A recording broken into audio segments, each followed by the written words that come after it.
میں نے یہ رائٹ ارن کیا ہے کہ میں ایک سوال عورتوں سے کروں. آپ لوگوں کو عقل نہیں ہے کہ سارے مذہب آپ کے خلاف ہیں. آپ لوگ مردوں سے زیادہ دھرم مانتے ہیں.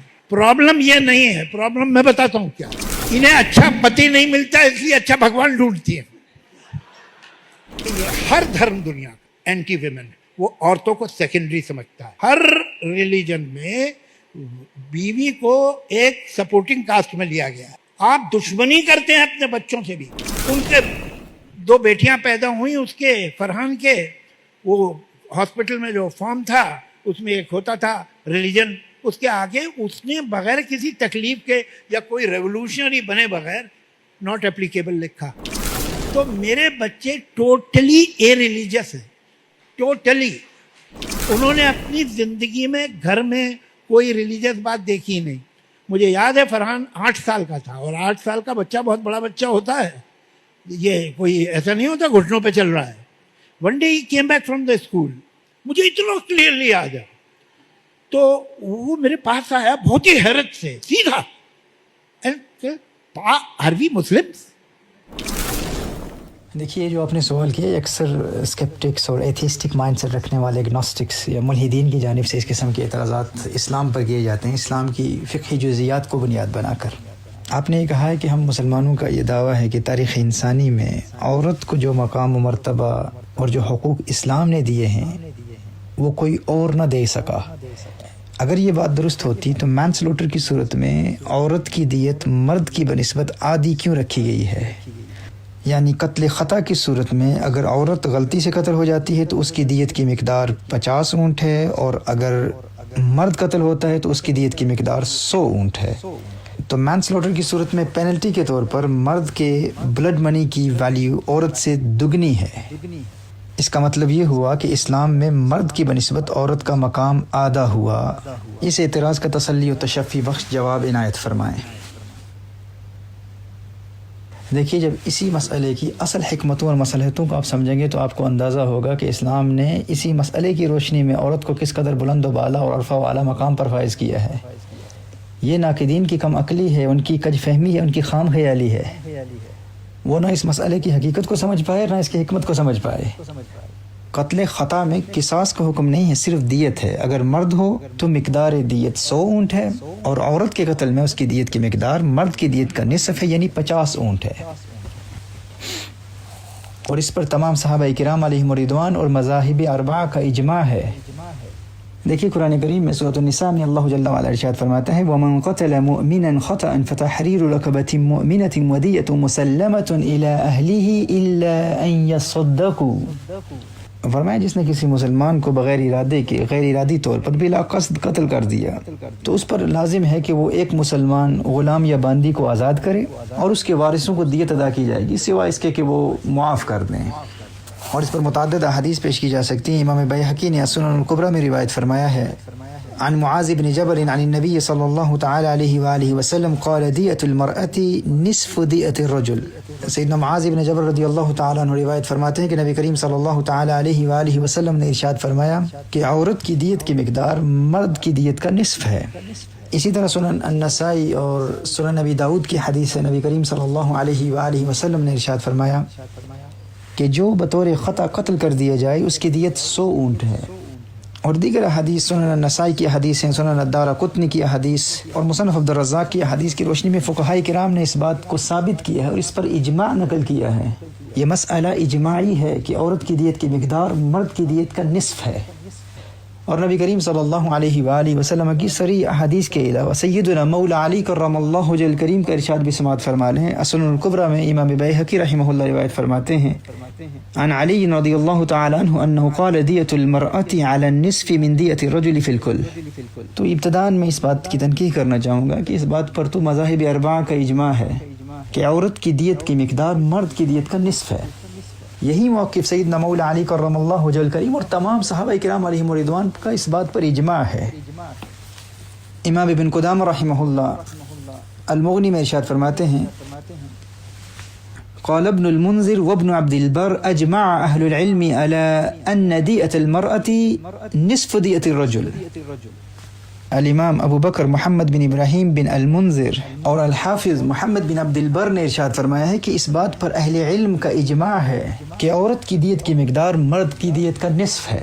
وقال الشافعي في الأم لم أعلم مخالفا من أهل العلم قديما ولا حديثا في أن دية المرأة نصف دية الرجل وذلك 50 من الإبل.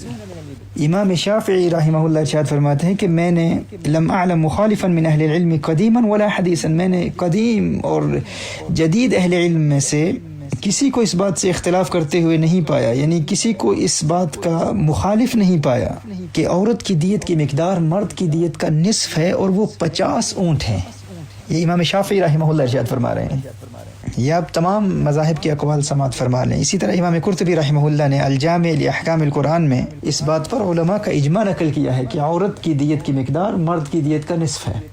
اور اسی طرح الانصاف میں علاء الدین ابو الحسن علی بن سلیمان المرداوی الحنبلی وہ بھی یہی ارشاد فرماتے ہیں کہ عورت کی دیت کی مقدار مرد کی دیت کا نصف ہے اور اس میں کسی کا کوئی اختلاف نہیں.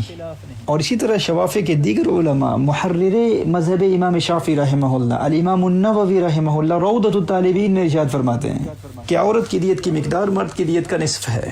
اور امام مالک رحمہ اللہ فرماتے ہیں کہ عورت کی دیت مرد کی دیت کا نصف ہے. اور احناف کی تمام کتب فقہ میں یہ عبارات موجود ہیں، آپ کو بڑی آسانی سے یہ تمام عبارات مل جائیں گی. بدائع الصنائع میں الامام الکاسانی الحنفی رحمہ اللہ ارشاد فرماتے ہیں کہ اس بات پر تو تمام صحابہ کرام علیہم رضوان کا اجماع ہے.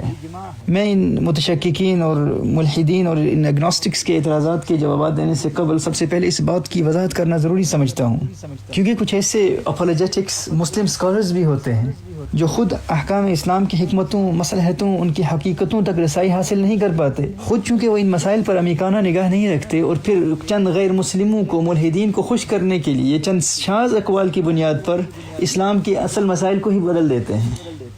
ہم ان کی نیت پر شک نہیں کرتے، وہ کسی کو دین اسلام کی طرف راغب کرنے، دین اسلام کی طرف مائل کرنے، انہیں قائل کرنے کی نیت سے بھی، انہیں متاثر کرنے کی نیت سے بھی ممکن ہے کہ وہ کسی اچھی نیت کی بنیاد پر یہ دعویٰ کر رہے ہوں کہ کہیں کو غیر مسلم یہ نہ سمجھ لے کہ اسلام میں عورت کا مقام نصف انسان کا ہے. لیکن اس کا یہ مطلب نہیں ہے کہ آپ ان کو متاثر کرنے کے لیے اسلام کے اجماعی مسائل کو ہی بدل دیں جو قرآن و سنت سے ثابت ہیں اور اجماعی امت اور اجماعی صحابہ کرام علیہم رضوان سے ثابت ہیں، جس پر تمام امت کا مذاہب اربعہ کا اجماع ہے. فقط کسی غیر مسلم کو قائل کرنے کی نیت سے ہم یہ نہیں کہہ سکتے کہ اسلام میں مرد کی دیت اور عورت کی دیت میں فرق ہی نہیں ہے. قتل خطا کی صورت میں عورت کی دیت کی مقدار مرد کی دیت کا نصف نہیں ہے، برابر ہیں. یہ دعویٰ تو انسان کو مبتدع بنا دیتا ہے، یہ بدعہ ہے، یہ بدعت ہے، گمراہی ہے، سراسر اسلام کے اجماعی مسائل سے انحراف ہے. اگر ہم خود سمجھ نہیں پا رہے تو اس کا یہ مطلب نہیں کہ ہم اسلام کے احکام ہی کو بدل دیں گے. وہ ہے نا کہ خود بدلتے نہیں قرآن کو بدل دیتے ہیں. ان غلاموں کا یہ مسلک ہے کہ ناقص ہے کتاب کہ سکھاتی نہیں مومن کو غلامی کے طریق. خود بدلتے نہیں قرآن کو بدل دیتے ہیں، ہوئے کس درجہ فقیہان حرم بے توفیق. حلقۂ شوق میں وہ جرت اندیشہ کہاں، آہ محکومی و تقلید و زوال تحقیق. ہند میں حکمت دین کوئی کہاں سیکھے، نہ کہیں لذت کردار نہ افکار عمیق. تو اس لیے میں نے سب سے پہلے اس بات کی وضاحت کر دی کہ یہ مسئلہ اجماعی ہے، یاد رکھیں اس میں کوئی تبدیلی نہیں لا سکتا. ہاں آپ کہیں سے کوئی شاذ قول اٹھا لیں تو ان کا کوئی اناملس اقوال کا کوئی اعتبار نہیں ہوتا. قرآن و سنت، اجماع صحابہ اور مذاہب اربعہ کا اس بات پر اجماع ہے کہ عورت کی دیت کی مقدار مرد کی دیت کا نصف ہے. تو اب جب اس بات کی وضاحت ہو گئی تو اب آئیے آپ کے ایکچوئل کوسچن کے جواب کی طرف میں آتا ہوں. دیکھیے اسلامی قوانین اور شریعت مطہرہ کے حوالے سے لوگوں کے دلوں میں شکوک و شبہات پیدا کرنے والے ان تمام نام نہاد اور ان سو کالڈ انلائٹن روشن خیال ایتھیسٹک مائنڈ سیٹ رکھنے والوں سے صرف اتنا پوچھیے گا آپ کہ قتل خطا کی صورت میں مقتول مرد کی دیت جو 100 اونٹ مقرر کی ہے اسلام نے، کیا وہ 100 اونٹ مرد اپنے ساتھ جنت میں لے کے جائے گا؟ وہ ملیں گے کس کو؟ وہ دیے کس کو جائیں گے؟ یا وہ جو عورت قتل ہوئی ہے کیا وہ 50 اونٹ اپنے ساتھ آخرت میں لے کر جائے گی؟ یا جو ان 50 اونٹوں کی قیمت ہے وہ اس مقتولہ عورت کی قبر میں اس کے ساتھ دفن کر دی جائے گی؟ دونوں صورتوں میں وہ قیمت دی کسے جائے گی؟ یہ جو مرد خطأ قتل ہوا ہے نا، تو یہ 100 اونٹ یعنی پوری دیت، اس کی تمام قیمت یہ مرد اپنے ساتھ قبر میں نہیں لے جائے گا. بیشتر صورتوں میں یہ قیمت اس کی بیوہ کو ملے گی. غور کیجئے اس بات پر. اگر عورت قتل ہوئی ہے تو وہ 50 اونٹ اپنی قبر میں اپنے ساتھ لے کر نہیں جائے گی، نہ اس کی قیمت اپنے ساتھ لے کے جائے گی. وہ نصف دیت، وہ 50 اونٹ یا ان 50 اونٹوں کی قیمت اس کے ہسبینڈ کو دی جائے گی. مرد قتل ہوا تو 100 اونٹ اس کی بیوی کو ملیں گے، عورت قتل ہوئی تو 50 اونٹ بیشتر صورتوں میں اس کے خاوند کو ملیں گے۔ اب بتائیے کہ زیادہ فائدہ کس کو پہنچا، مرد کو یا عورت کو؟ بھائی اکثر صورتوں میں مرد اگر خطأ قتل ہوا، غلطی سے قتل ہوا، تو عورت کو 100 اونٹ مل رہے ہیں، اور قتل خطا کی صورت میں اگر عورت قتل ہوئی تو مرد کو 50 اونٹ مل رہے ہیں۔ کس کا فائدہ زیادہ ہے؟ یہاں ظاہری طور پر تو عورت کو دگنا فائدہ مل رہا ہے، مرد کو نصف مل رہا ہے، اور آپ کہہ رہے ہیں کہ اسلام میں عورتوں پر ظلم ہوتا ہے، ان کی حق تلفی ہو رہی ہے۔ اسلام میں مرد کی بنسبت عورت کو نصف مقام ملا ہے، عورت تو نصف انسان ہے، والعیاذ باللہ۔ کاش کہ آپ اسلام کی اصل حکمتوں کو سمجھنے کی کوشش کرتے اور اسلام کو بدلنے کی بجائے خود کو بدلتے۔ اس کی اصل حکمت کو سمجھنے کی کوشش کیجئے۔ دیکھیے جب کوئی مرد قتل ہوتا ہے نا تو مقتول کے گھر کے افراد کو بہت بڑا مالی نقصان پہنچتا ہے، تو یہ جو دیت ہے نا یہ ایک طرح اس مالی نقصان کا ازالہ کرتی ہے۔ اسلام میں گھر کے اخراجات، گھر چلانا اور عورت کے نان نفقہ اور بچوں کی تمام ذمہ داری، تمام تر کمائی کا ذمہ دار کون ہوتا ہے؟ وہ مرد ہوتا ہے۔ عورت کی بنسبت مرد کی موت کے بعد فائنینشلی، اقتصادی طور پر خاندان کو زیادہ نقصان پہنچتا ہے، کیونکہ جس نے محنت و مزدوری کر کے، ملازمت کر کے یا کاروبار کر کے گھر کے اخراجات چلانے، گھر کا خرچہ اٹھانا ہے، جب وہی قتل ہو گیا ہے تو اب گھر میں روٹی کون لائے گا؟ تو اس لیے قتل خطا کی صورت میں جو مرد قتل ہوا ہے اس کی دیت اسلام نے 100 اونٹ مقرر کی ہے، اور وہ 100 اونٹ یا اس کی قیمت اس کی بیوہ کو ملے گی۔ اور اگر خطأً عورت قتل ہوئی ہے تو بچوں کی پرورش کے لیے، گھر کا خرچہ اٹھانے کے لیے خاوند زندہ ہے، لہٰذا اس مقتولہ خاتون کی دیت 50 اونٹوں کی قیمت اس کے خاوند کو ملے گی، کیونکہ جو گھر چلانے کا ذمہ دار ہے، گھر کے افراد کی ذمہ داری جسے دی گئی ہے، بچوں کی پرورش کا جو ذمہ دار ہے، وہ مرد ابھی گھر میں زندہ ہے، تو یہاں اس زندہ مرد کو کم مل رہا ہے، اور اگر مرد قتل ہوا ہے تو عورت کو مرد سے دگنا مل رہا ہے۔ اب بات سمجھ رہے ہیں نا؟ اگر انہی باتوں کو معیار بنا لیا جائے تو حقوق نسواں والے نہیں، حقوق مردوں والوں کو پھر احتجاج کرنا چاہیے کہ مردوں کی حق تلفی ہو رہی ہے، والعیاذ باللہ۔ اور حقیقت یہ ہے کہ اسلام نے ایسا حسین توازن برقرار رکھا ہے، اور ایسے بیلنسڈ احکام ہیں اسلام کے، کسی کی حق تلفی نہیں ہو رہی۔ اب کسی نادان کے ذہن میں یہ وسوسہ بھی پیدا ہو سکتا ہے، یہاں ایک اور اعتراض بھی کیا جا سکتا ہے کہ اگر کوئی عورت خود گھریلو اخراجات کی کفیل ہو، عورت خود کام کرتی ہے، اس کا اپنا کوئی کاروبار ہو، اس کا کوئی اپنا بزنس ہو، یا گھر کا تمام خرچہ خود عورت ہی اٹھاتی ہو، اگر ایسی امیر عورت خطأً قتل ہو جائے تو کیا اس کی دیت پوری ہوگی، یعنی 100 اونٹ ہوگی؟ تو یاد رکھیے اگر عورت مالدار بھی ہو، اس کا اپنا کاروبار بھی ہو، وہ ملازمت کرتی ہو، تو بھی اسلام نے عورت کو یہ آزادی دی ہے، یہ فریڈم عورت کو حاصل ہے اسلام میں کہ وہ اپنی دولت اپنے گھر پر خرچ کرے یا نہ کرے، یہ اس کی اپنی مرضی ہے، وہ اس حوالے سے آزاد ہے۔ اگر وہ اپنی ویلتھ اپنی فیملی پر خرچ کرتی ہے، اپنے بچوں پر خرچ کرتی ہے، گھر چلانے میں مدد کرتی ہے، یہ اس کی طرف سے اس کے خاوند پر احسان ہے۔ She is doing a favor upon her husband. She will be rewarded for that. She has an additional reward for that. This is not her responsibility. If she is spending on her children, on her family members, then Allah Jalla wa'ala will bless her with extra reward. Even if she has her own business, she has a lot of wealth, she won't be held accountable for not feeding her children. کیونکہ یہ اس عورت کی کوئی ذمہ داری نہیں ہے، اسلام نے اس کو یہ رسپانسبلٹی نہیں دی۔ اگر وہ مالدار عورت اپنے بچوں پر خرچ کرتی ہے تو اس کو اس کا ثواب ملے گا، وہ اپنے خاوند پر احسان کر رہی ہے۔ Islamically, the man is still responsible. شریعت مطہرہ میں ذمہ داری اس مرد پر ہی عائد ہوتی ہے، تو ایسی عورت اگر قتل خطا کی صورت میں مر جاتی ہے تو چونکہ وہ گھر کا خرچہ اٹھانے کی ذمہ دار تو نہیں تھی نا، تو اس صورت میں بھی اس کی دیت 50 اونٹ ہی ہوگی۔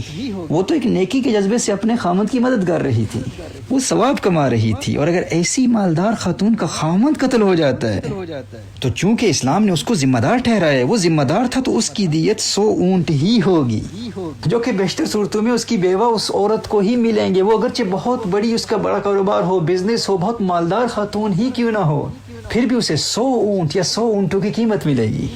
یعنی اسلام میں تو عورت کی ہر صورت میں موجیں ہیں۔ کبھی آپ نے اس بات پر غور کرنے کی کوشش کی کہ اسلام عورت کو کس قدر پروٹیکشن مہیا کرتا ہے؟ اور یہ بات بھی ذہن نشین کر لیجئے کہ اسلام میں مرد اور عورت انسان اور مسلمان ہونے کی صورت میں مساوی ہیں، برابر ہیں۔